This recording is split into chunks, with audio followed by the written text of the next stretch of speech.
Ingin gak suatu saat punya komunitas orang-orang yang penuh cinta kasih, orang-orang yang peduli, ya kan?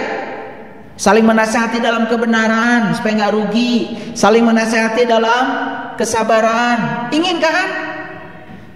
Masa ingin nanti saya ingin punya komunitas yang saling membenci, saling menghujat, saling tidak bisa menerima perbedaan, yang pengen seragam terus, makanya kemana-mana pakai seragam. Itu seragam itu lambang keinginan, itu ingin seragam. Makanya saya larang ngaji di tempat saya pakai seragam. Awas, ada ide-ide seragam. Nggak boleh pakai seragam ngaji di sini. Biarkan kalian pakai baju yang kalian punya di rumah. Cerminkan dirimu apa adanya, jadilah dirimu sendiri. Di masjid ini tidak usah pakai seragam. Tas seragam, baju seragam, kacamata seragam, sendal seragam. Bingung kalian mau pulang. Betul nggak? Kan ada tuh yang seragam segala, lipstick aja seragam. Nggak ada seragam-seragam di sini. Belajar menerima perbedaan, karena Allah menciptakan semesta berbeda. No seragam. Kadang-kadang saya juga suka pakai seragam. Kalau saya bimbing umroh, mete hese neangan. Hese di itu aduh, loba jelemana. Di airport lengit gara-gara tuh pakai seragam. Kalau pakai seragam gampang neangan-neangan. Makanya pakai seragamnya yang kinclong, yang kelihatan gampang dari jauh. Nah itu tujuannya pakai seragam, bukan belajar menyeragamkan. Karena semesta menciptakan kita itu udah berbeda, wajah kita berbeda, betul? Maka tujuan kita di semesta ini adalah saling mengarifi, li ta'arufu, saling menghargai dan menghormati perbedaan. Maka dilatih kita di rumah, belajar serumah dengan orang yang berbeda, sakasur dengan orang yang berbeda. Bayangkan, betul? Iya. Kalau berhasil, sukses situ. Kedewasaan tumbuh. Pengen nggak suatu saat ketemu dengan guru yang berkesadaran? Pengen? Pengen? Coba bayangkan ketemu dengan guru yang ngaco, nawarin pahala, nakut-nakutin pakai neraka, terus aja begitu. Kapan mau sadar? Dia juga belum tentu dapat pahala, cuma nawar-nawarin aja. Kan dia suka nawar-nawarin tapi dia nggak pergi, kan calo. Bandung, kamu rambutan. Begitu sudah pada naik, dia kagak ikut. Dasar calo. Iya begitu. Nah berikutnya, ingin nggak suatu saat, kalau hari ini kita belum sempurna, belum ketemu mandala cahaya, belum ketemu jati diri, ingin nggak suatu saat bertemu dengan guru yang mengantarkan kita untuk tahu jati diri kita, agar kita sempurna dalam kehidupan meni ayat inna lillahi wa ingin. Tahu nggak? Semua itu cuma satu syaratnya, perbanyak kamu melakukan kebaikan hari ini, di sini, sekarang. Saya kasih tahu. Satu, untuk lahir memiliki tubuh yang sempurna harus punya tabungan kebaikan yang banyak. Satu itu. Lahir punya tubuh yang sempurna dulu. Jarinya 10, kakinya 2, matanya 2, normal. Itu harus punya tabungan kebaikan yang banyak. Apa yang kau lakukan sekarang? Terus aja menebarkan kebencian, terus saja menebarkan kerusakan di muka bumi. Ingat itu, ada karmanya. Hanya ingin punya tubuh yang sempurna saja. Syukur-syukur kalau cantik, syukur-syukur kalau ganteng. Karena semua laki-laki ganteng dan semua perempuan cantik. Cek manehna belum selesai. Kalian itu suka terpana kalau saya ngomong. Ingin nggak punya tubuh yang sempurna? Karena tubuh yang sempurna adalah sarana untuk mengantarkan jiwa kita pulang pada Allah. Kalau tubuhnya sudah tidak sempurna, kata Quran, surat Al-Baqarah, sapi yang cacat, sapi betina yang cacat, tidak bisa mengantarkan sang jiwa pulang kepada Allah. Sapi betina itu jasmani. Makanya beruntung kayak kalian sini nih, tubuhnya sempurna. Ini kebaikanmu banyak pasti di masa lalu. Baru satu. Setelah punya tubuh yang sempurna, kan tadi ingin dilahirkan di keluarga yang berkecukupan. Tabungan kebaikanmu harus lebih banyak lagi. Berkecukupan tetapi tidak berkesadaran. Buat apa? Selain berkecukupan, berpendidikan, juga ingin dilahirkan di keluarga yang berkesadaran. Tidak ada konflik, tidak ada perang di rumah, tidak ada marah-marahan. Jangan dikira loh, kalau di rumah yang damai tidak ada kemarahan itu tabungan kebaikanmu harus banyak. Lahir tubuh yang sempurna di keluarga yang berkecukupan, kemudian di keluarga yang berkesadaran. Dipilihkan pendidikan yang paling bagus, mahal gak masalah. Kan kamu jadi orang, pasti secara duniawi pangkatmu juga akan tinggi. Penguasaan bahasa asingnya keren, penguasaan ilmunya keren. Pastilah jadi direktur. Iya.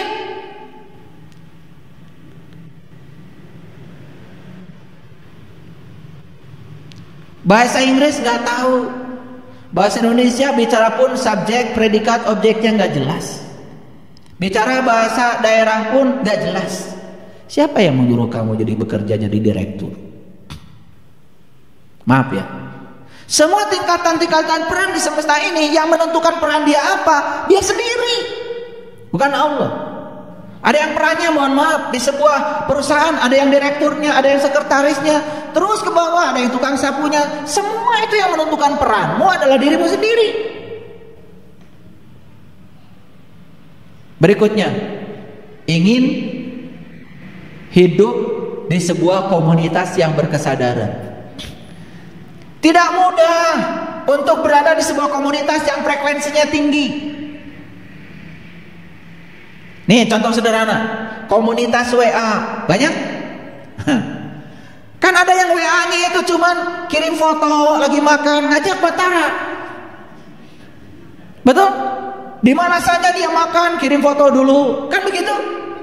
Itu kalau yang tidak berkesadaran. Kalau yang berkesadaran kirim artikel, ada pencerahan, gitu. Ada kan grup WA isinya gosip aja. Lah itu memang sefrekuensi. Ahli gosip. Itu kurang kebaikannya itu di masa lalu. Nah, berikutnya, ingin gak suatu saat, kalau misalkan kita belum selesai di kehidupan yang sekarang, pertemukan aku, katanya Nabi Daud. Tuhan,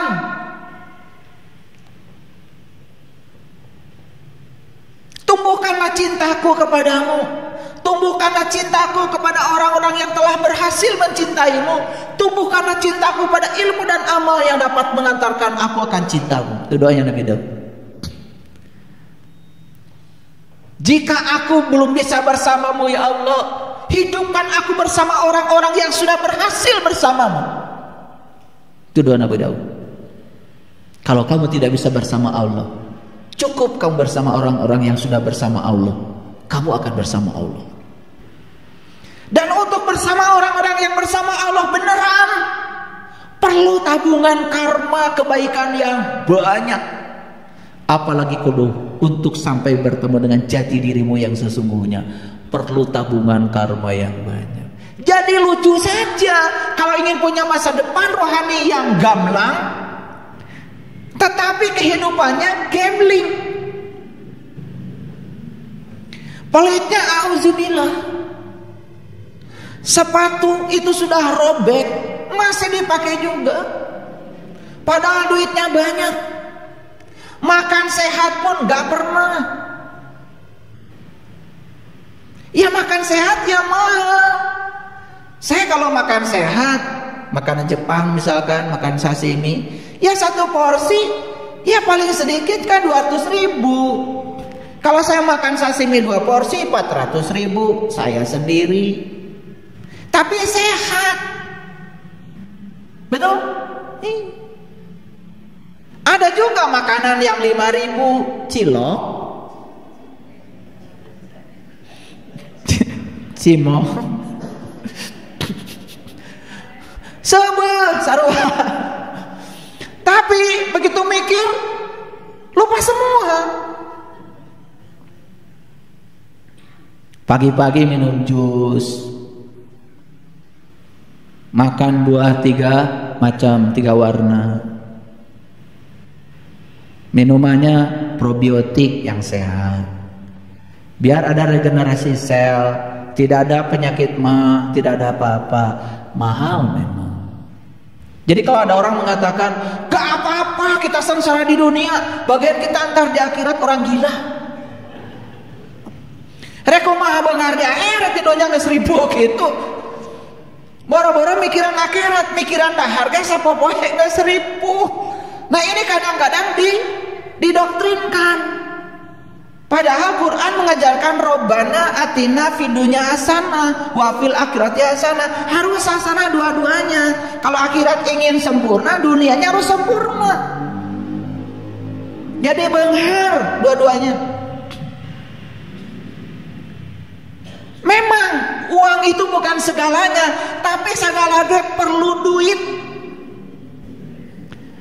Jadi jangan berpuisi, saya nggak perlu uang karena uang bukan segalanya. Segalanya perlu duit. Kalau nggak ada uang, repot. Kalian sholat Allahu Akbar, begitu sujud sajadahnya keserak. Tahu keserak? Garing, ya, tipis. Ya, sekali sujud langsung hitam.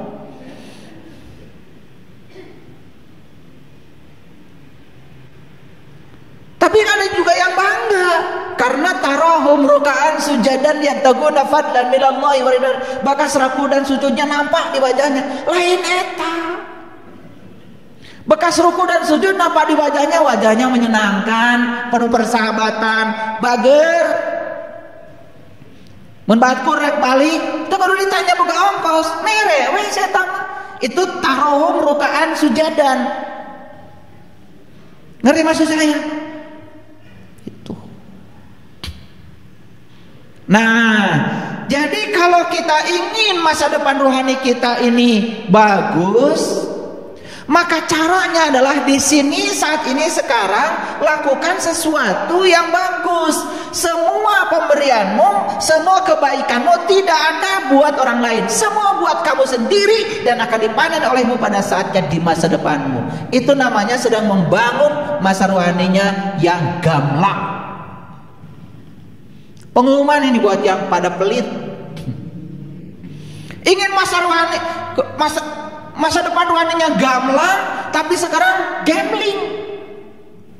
Ngasih, aduh. Kalau ngasih itu nyamana diomongin lagi. Udah gitu, udah ngasihnya dikit, pakai dalil lagi, gak apa-apa, yang penting ikhlas. No saatik mah teu ikhlas. Yang ikhlas mah ngasihnya banyak. Orang yang ngasih banyak dan gak pernah pakai gak apa-apa, banyak juga yang penting ikhlas, gak ada kan? Tuh. Yang suka pakai gak apa-apa ngasihnya sedikit yang penting ikhlas menumerena saeutik. Dan numerena loba mah tara make pidato. Gak apa-apa kan? Ayah, ngasihnya banyak juga yang penting ikhlas. Oh, ngomong gitu ke saya. Nusok di WA ngomong gitu, ayah gak apa-apa ya. 1 lidi pun berharga, kalau gak ada tetapnya saeutik.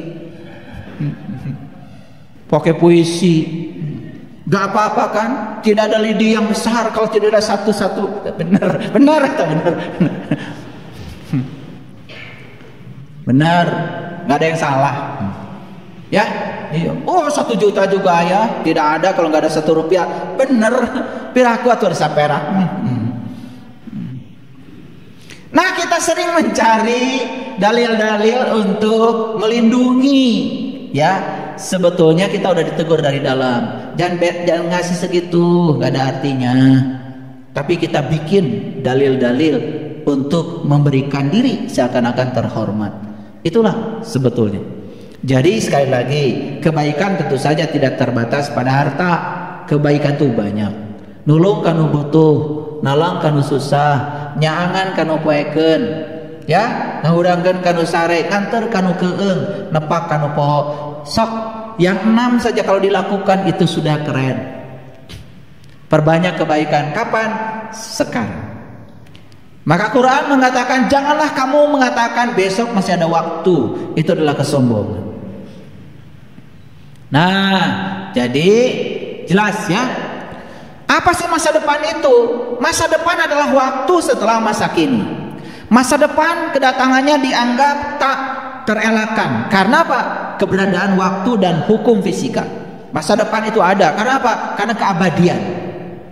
Walaupun secara agama kadang-kadang saya sering mengatakan masa depan tidak ada, masa lalu tidak ada, yang ada masa kini. Itu dari terminologi agama supaya kalian semangat. Tetapi dari sisi hukum fisika masa depan ada. Bahkan ya, kalau saya jelaskan secara fisika, sebetulnya kita harus belajar yang namanya kerucut cahaya. Itu harus belajar teori relativitas Einstein. Kalau saya jelaskan di sini, saya khawatir kalian mencret semua. Jadi karena itu maka saya tidak akan bicara masa depan dari dimensi waktu secara fisika. Cukup saja ya, masa depan itu memang ada secara fisika karena keabadian tetap ada. Tetapi secara agama sering ada orang mengatakan masa depan tidak ada. Maksudnya supaya kita berfokus pada di sini saat ini sekarang. Ngerti maksud saya? Nah, bedakan ya, mana sudut pandang fisika, mana sudut pandang agama. Sudut pandang fisika ya memang ya, ada yang namanya kerucut cahaya, ya, konsep ruang dan waktu, konsep keabadian. Ada yang namanya teori relativitas, ada yang namanya konsep dilasi waktu. Itu kalau dijelaskan pusing kalian, ya, boro-boro ngurusi teori relativitas, ya. Ngitung aljabar aja yang biasa, x kuadrat tambah 4x ditambah 4 sama dengan 0. Berapa x1, berapa x2? Liar kan? Iya, jangankan yang gitu. Gak usah pusing itu, pusing. Itu bagian saya. Nah, sekarang yang paling penting bahwa masa depan itu ada. Tetapi dalam konsep agama sering orang-orang mengatakan secara bijak masa depan itu tidak ada. Bukan berarti begitu sudut pandangnya. Supaya kita berfokus pada saat ini, di sini, sekarang. Kalau mau berbuat kebaikan, sekarang saja. Itu maksudnya, ya. Jadi bedakan mana sudut pandang fisika, mana sudut pandang agama.